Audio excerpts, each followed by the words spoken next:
versus Union of India.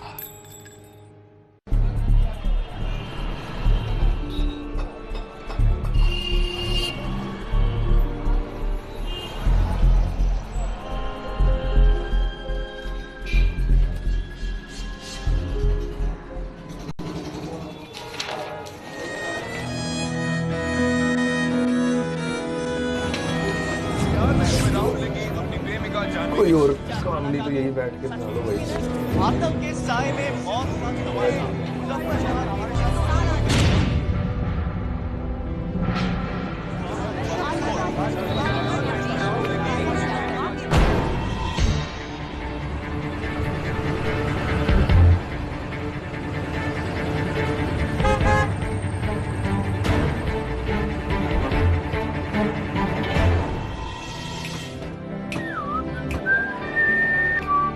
आतंक के साए में मौत का तमाशा।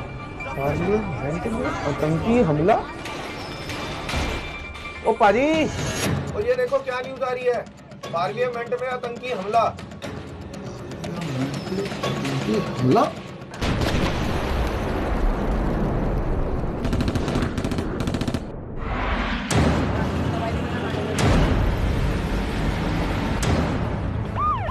संसद पर अभी भी हमला हुआ है।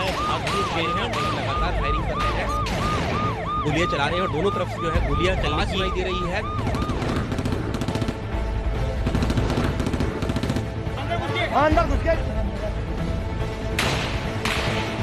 भारतीय पार्लियामेंट पर हमला हुआ है। मैंने गोलियों की आवाजें सुनी है।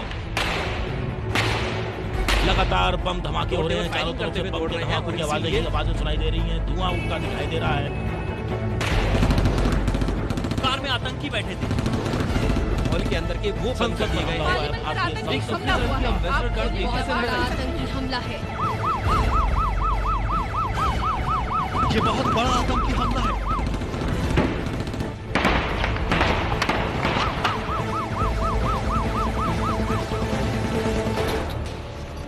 एम्बेसडर गाड़ी अंदर ले गए।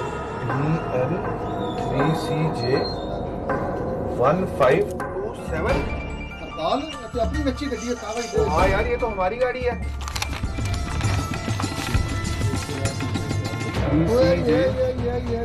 आशिक हुसैन खान ने खरीदी थी ये तो आईडी ग्रुप। ये रहा आशिक हुसैन खान। मैं जा रहा हूँ यार, मैं पार्लियामेंट जा रहा हूँ।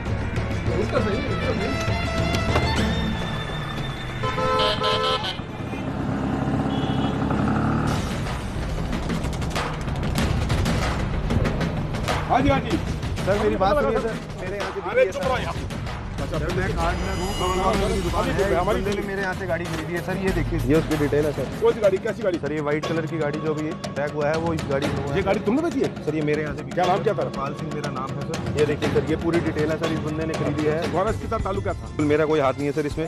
ये मेरे से खरीद के ले गया गाड़ी सर। दुकान का नाम क्या है? लक्की मोटर सर। लक्की मोटर नाम है दुकान का। दिल्ली पुलिस को संसद हमले का पहला अहम सुराग और गवाह करोल बाग के second hand car dealer Harpal Singh के तौर पर मिला। हरपाल ने पुलिस को बताया कि संसद हमले से महज 2 दिन पहले यानी 11 दिसंबर को 2 लोग उनके पास आए थे जो वो एम्बेसडर कार खरीद कर ले गए।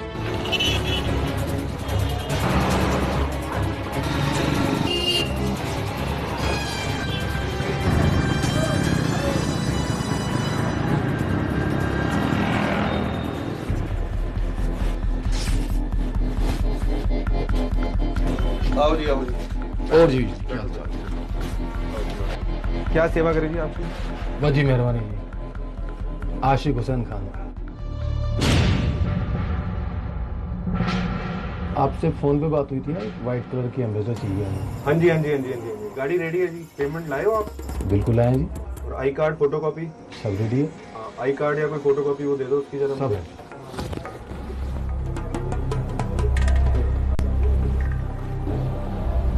एक फोटो होगी जी पासपोर्ट साइज आपकी।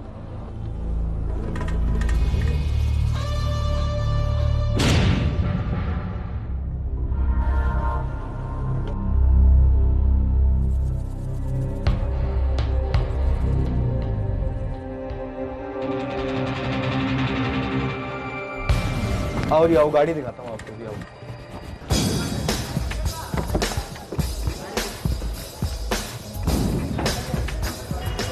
लो जी चाबी गाड़ी जी, बहुत बहुत मुबारक हो सर। शुक्रिया जी। Congratulations।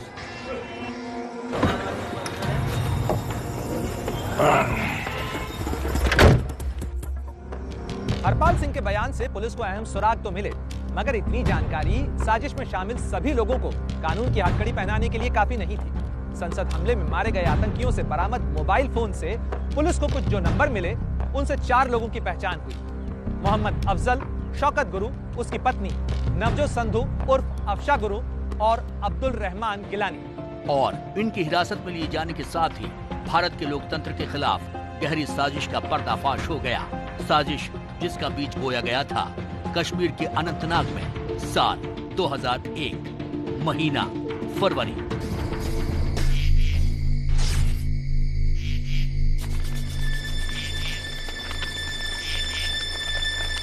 श्रीनगर असेंबली बिल्डिंग और सेक्रेटरीट में काम अच्छा हुआ था, अब दिल्ली में कुछ बड़ा करना है। अफजल, तुम पुराने आदमी हो, दिल्ली में रहे हो, हमारे लड़कों के लिए ठिकाना ढूंढो। कोर्ट के फैसलों में ये बात कही गई है कि मोहम्मद अफजल एक सरेंडर्ड आतंकवादी था। वो पहले पढ़ाई और फिर बिजनेस के सिलसिले में दिल्ली आता जाता रहा था। 2001 के फरवरी महीने में मोहम्मद अफजल की मुलाकात जैश ए मोहम्मद के कुख्यात कमांडर गाजी बाबा से करवाई गई। गाजी बाबा ने अफजल को दिल्ली में ठिकाना ढूंढने के लिए कहा।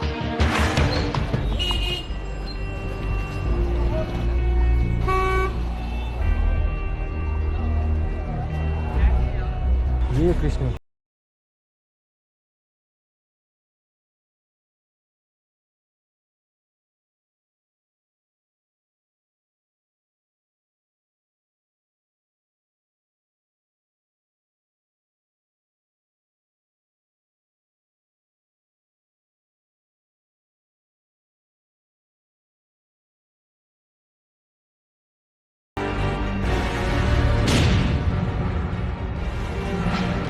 दिल्ली यूनिवर्सिटी के बीचों बीच है दिल्ली का क्रिश्चियन कॉलोनी इलाका।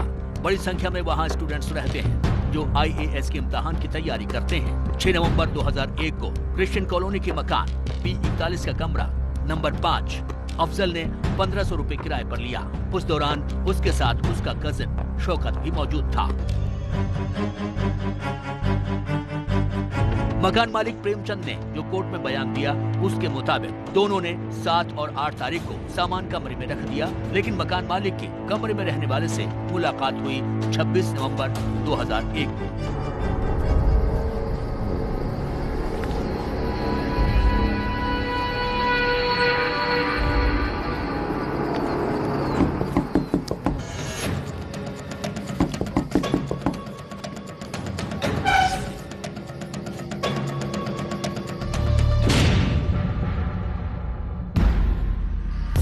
हाँ, तो तुम रहते हो इस कमरे में?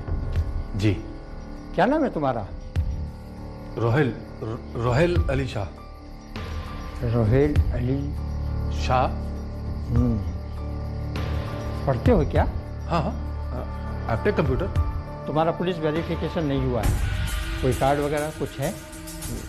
है ना, मेरा इंस्टीट्यूट का आई कार्ड है, मैं आपको देता हूँ। नहीं। लीजिए। तो ठीक है, इसकी एक कॉपी बनवा करके मुझे दे दीजिए। 26 नवंबर 2001 को मकान मालिक प्रेमचंद की जिस शख्स से मुलाकात हुई वो संसद में हमला करने वाली जैश ए मोहम्मद की टीम का मुखिया था। उसकी पहचान बाद में मोहम्मद उर्फ बर्गर नाम से हुई और वो इंडियन एयरलाइंस की विमान IC-814 के अपहरण में भी शामिल था।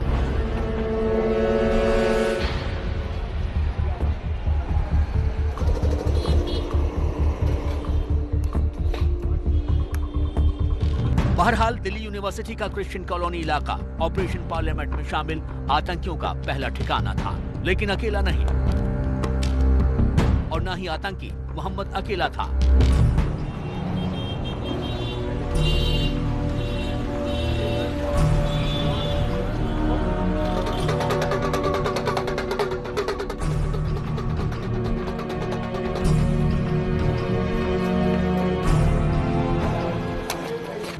मोहम्मद के दिल्ली आने के बाद अफजल कश्मीर से 2-2 करके 4 आतंकियों को यहां लेकर आया। षड्यंत्रकारियों ने दिल्ली यूनिवर्सिटी के पास के गांधी विहार के मकान नंबर A97 और इंदिरा विहार के मकान नंबर 281 को किराए पर लिया।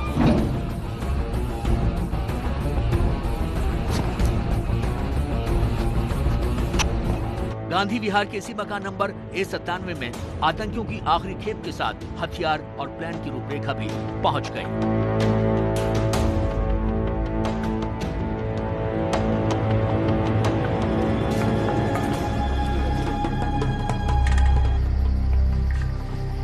खोल दो राणा, चलो।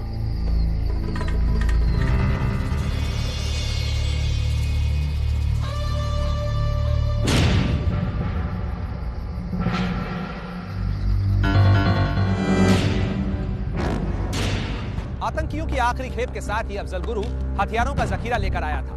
साथ ही वो लाया था आतंकी संगठन जैश ए मोहम्मद के कमांडर गाजी बाबा का हुक्म था कि दिल्ली में जल्द से जल्द एक भयानक आतंकी हमले को अंजाम देना है। मगर सवाल यही था कि वो हमला कहां होना है। ये दिल्ली, वेस्ट और साउथ, ये हमारे मेन टारगेट्स हैं, समझ गए? ध्यान से। ये है चाणक्यपुरी। ठीक है, ठीक।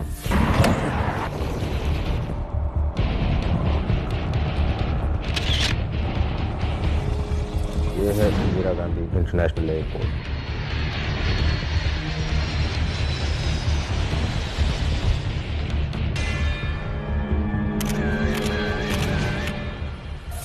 ये है संसद भवन। जी।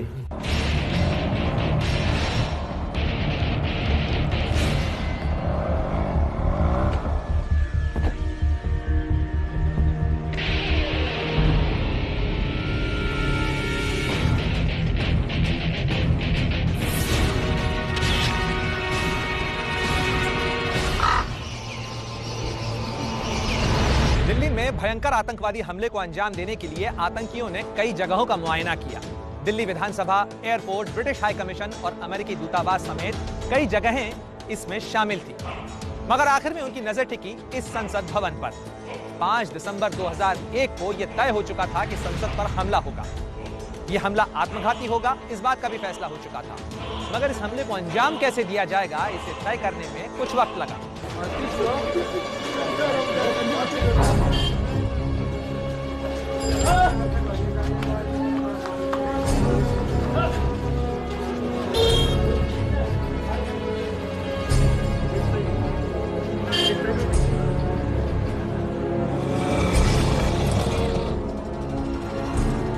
आतंक के भयानक विस्फोट के लिए आतंकियों ने दुकान नंबर 990 गली तलियान, तिलक बाजार से 50 किलो अमोनियम नाइट्रेट खरीदा। 800 रुपए 6 तारीख को एडवांस दिए और फिर पूरे माल की डिलीवरी 7 तारीख को ले ली। चांदनी चौक के फतेहपुरी की इलेक्ट्रॉनिक्स गुड्स की दुकान से अफजल और मोहम्मद ने सुजाता कंपनी का मिक्सचर और ग्राइंडर खरीदा। दुकानदार ने जो अदालत में बयान दिया, उसके मुताबिक तारीख थी 7 दिसंबर।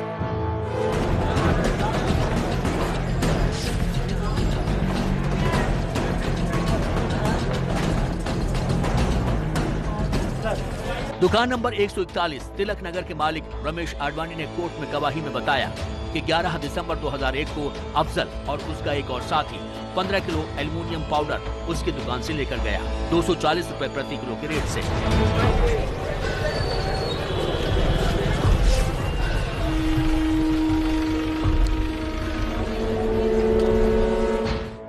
तिलक बाजार से अफजल आतंकी राणा के साथ फतेहपुरी आया और फतेहपुरी की सावन ड्राई फ्रूट्स की दुकान से 8 किलो काजू, किशमिश और छुआरे ले गया।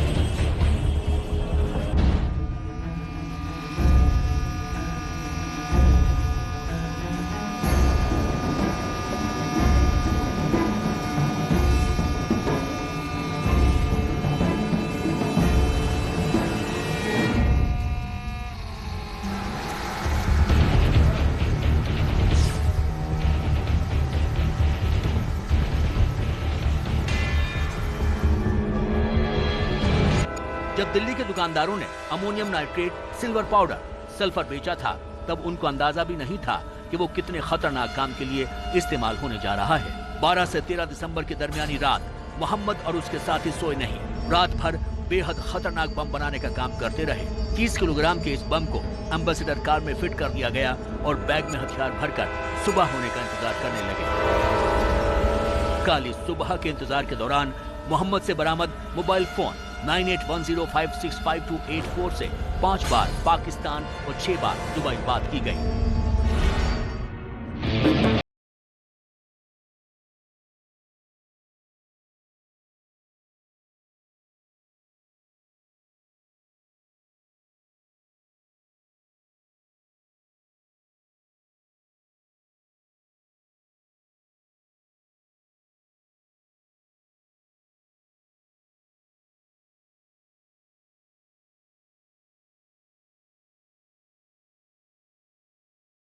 तेरह दिसंबर 2001 की सुबह करीब 10 बजे गांधी विहार के इलाके से आतंकी अपने खतरनाक इरादों के साथ निकले।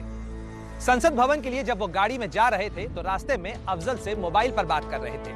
अफजल से बातचीत के दौरान आतंकी पूछ रहे थे कि अगर संसद में कार्रवाई चल रही है तो वीआईपी पोजीशन क्या है।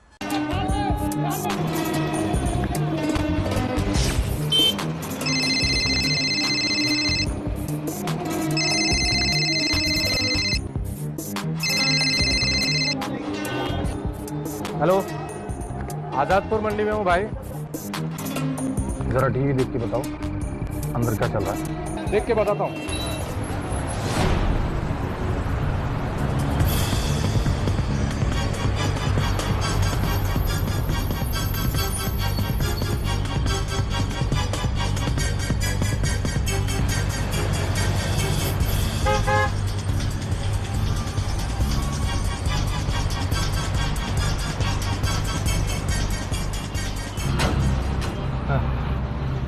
ਤੁਸੀਂ कपड़े कुपड़े चेंज कर लो, ਅਸੀਂ ਪਹੁੰਚਣ ਵਾਲੇ।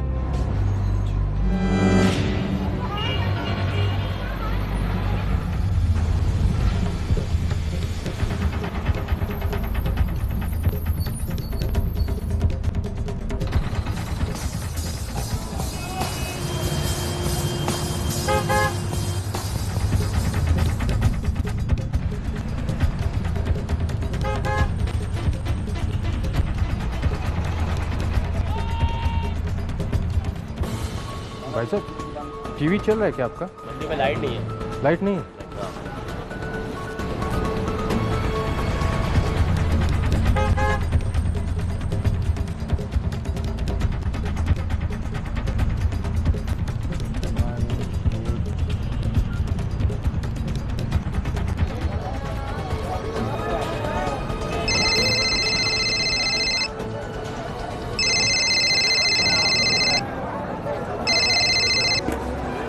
मैं तुम्हें तीसरी बार फोन करता हूं। तुम्हें अब तक नहीं पता कि पार्लियामेंट में क्या चल रहा है? तुम गाली क्यों दे रहे हो मेरे को यार?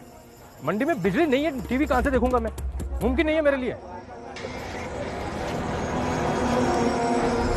दरअसल अफजल कुछ देर बाद फिर इस गली में आया, फिर गांधी विहार के इस मकान में आया और यहाँ से वो गया आजादपुर मंडी के लिए। यहाँ से अफजल गया आजादपुर मंडी। वहाँ बिजली नहीं थी, वो टीवी नहीं देख पाया, उसे पता नहीं चल पाया कि संसद के अंदर क्या हो रहा है और वो मोहम्मद को खबर नहीं दे पाया कि संसद की कार्यवाही स्थगित हो गई है। हमले वाले दिन इसी इलाके से 5 आतंकी संसद भवन परिसर में दाखिल हुए। संसद के अहाते में पहुंचते ही आतंकियों ने ताबड़तोड़ गोलीबारी शुरू कर दी। इससे पूरा इलाका युद्ध के मैदान में बदल गया।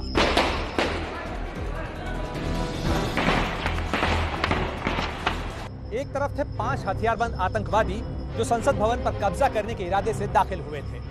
संसद पर कब्जे का सीधा अर्थ था प्रधानमंत्री, उप प्रधानमंत्री, वित्त मंत्री, रक्षा मंत्री, गृह मंत्री समेत तमाम वीआईपी लोगों को बंधक बना लेना। इन लोगों के बंधक होने का अर्थ था पूरे देश को बंधक बनाना। दूसरी तरफ थे सीआरपीएफ, दिल्ली पुलिस और वॉच एंड वार्ड के बहादुर जवान। इन बहादुर जवानों पर जिम्मेदारी थी पूरे देश की सुरक्षा की। ये संसद का वो गेट है जो विजय पथ की ओर खुलता है और इसी गेट से सांसद और दूसरे वीआईपी अंदर आते हैं। इसी गेट से एक सफेद रंग की एम्बेसडर कार संसद परिसर में दाखिल हुई थी, जिस पर लाल बत्ती भी लगी हुई थी और उस कार पर होम मिनिस्ट्री का कार पास भी चिपकाया हुआ था। ठीक 11:35 का वक्त था। वॉच एंड वार्ड का स्टाफ यहीं पर खड़ा रहता है। जो भी लोग राज्यसभा में जाते हैं उनकी निगरानी रखता है। ठीक ऐसे वक्त ये सफेद एम्बेसडर कार तेजी से इस रास्ते की तरफ आती है। वॉच एंड वार्ड के स्टाफ जगदीश यादव उसे देखते हैं और उसे रोकने की तुरंत कोशिश करते हैं। 13 दिसंबर 2001 को यहाँ पर उपराष्ट्रपति की 4 गाड़ियों का काफिला उनके इंतजार में खड़ा था। सफेद एम्बेसडर दंदनाती हुई इसी रास्ते से आगे की तरफ बढ़ती है। इस बैरियर को क्रॉस करके वो पहुंच जाती है उपराष्ट्रपति के काफिले की तरफ। वहां पर गेट नंबर 11 के सामने मजबूरी में उसे रुकना पड़ता है, क्योंकि हमेशा की तरह उपराष्ट्रपति का कारवां वहीं पर खड़ा था। उपराष्ट्रपति के काफिले में पायलट कार में बैठे थे सब इंस्पेक्टर श्याम सिंह। श्याम सिंह ने एम्बेसडर कार को काफिले की तरफ बढ़ते हुए देख लिया था। वहीं एम्बेसडर कार के ड्राइवर ने भी उपराष्ट्रपति की कारों के काफिले को देखा और अपनी कार को बाईं ओर मोड़ लिया।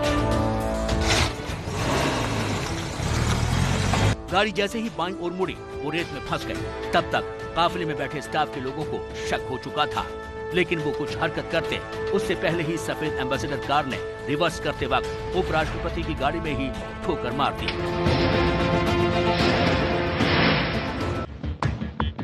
जैसे ही टक्कर लगी वैसे ही उस कार के ड्राइवर शेखर और एस्कॉर्ट कार के इंचार्ज एएसआई जीतराम उस कार की ओर लपके। एएसआई जीतराम और ड्राइवर शेखर अब उस एम्बेसडर कार के सामने थे। उन्होंने यहाँ से ड्राइवर का कॉलर पकड़ लिया, लेकिन तब तक जीतराम ये देख चुका था कि कार के अंदर बैठे 5 लोगों के हाथ में बंदूकें हैं और वो ये देखकर चौंक गए। इसके बाद एएसआई जीतराम ने आतंकी का कॉलर छोड़ दिया और एक कदम पीछे हटकर अपना रिवॉल्वर बाहर निकाल लिया, लेकिन तब तक आतंकवादी कार से बाहर निकल चुके थे और तारे बिछाने लगे थे। साफ था उनका मकसद कार को बम विस्फोट से उड़ा देने का था। ये देखते ही जीतराम ने गोली चला दी। गोली आतंकी को लगी। इसके बाद गोलियों की बौछार शुरू हो गई। जीतराम की टांग में गोली लगी। आतंकियों के साथ गोलीबारी में driver Rampal, head constable Om Prakash, Jagdish Yadav और एएसआई नानक चंद मौके पर ही शहीद हो गए। इसी बीच एक आतंकवादी गेट नंबर 11 से गेट नंबर 1 की तरफ भागता है। 1 नंबर पे ये वही जगह है जहां पर ज्यादातर सांसद, मंत्री और अधिकारी खड़े रहते हैं। एक आत्मघाती हमलावर और इस फिराक में था कि गेट के सामने जाए, अपने आप को उड़ा दे ताकि ज्यादा से ज्यादा वीआईपी मारे जाएं। वो फिदाइन लेकिन गेट नंबर 1 तक नहीं पहुंच पाया, क्योंकि विस्फोटकों से भरे उसके बेल्ट में पीछे से गोली लगी और उसके परखच्चे उड़ गए। संसद भवन की सुरक्षा में लगे सीआरपीएफ के जवान तब तक पूरी तरह अलर्ट हो चुके थे। संसद के दरवाजों को तत्परता से अंदर से बंद कर दिया गया और इसी बीच आतंकवादी गेट नंबर 9 को लांघकर गेट नंबर 5 की तरफ बढ़ने की कोशिश करने लगे, लेकिन दीवार की दूसरी तरफ सीआरपीएफ के जवानों ने उन्हें घेरने की कोशिश की। आतंकियों ने जवानों पर ताबड़तोड़ गोलियां चलानी शुरू कर दी।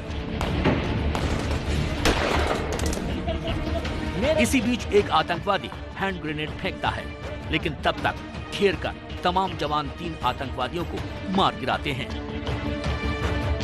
ग्रेनेड फेंकता हुआ एक आतंकी गेट नंबर 5 की तरफ बढ़ा। दोनों तरफ से जबरदस्त फायरिंग के बाद आखिरकार आतंकवादी गेट नंबर 5 तक पहुंचते पहुंचते मारा गया। सुरक्षा बलों की कार्रवाई में 5 आतंकवादी धराशायी हुए। साथ ही भारतीय लोकतंत्र के सबसे बड़े प्रतीक को भी बचा लिया गया। हालांकि इस पूरी घटना में 8 सुरक्षा कर्मियों समेत 9 लोगों को प्राण गंवाने पड़े।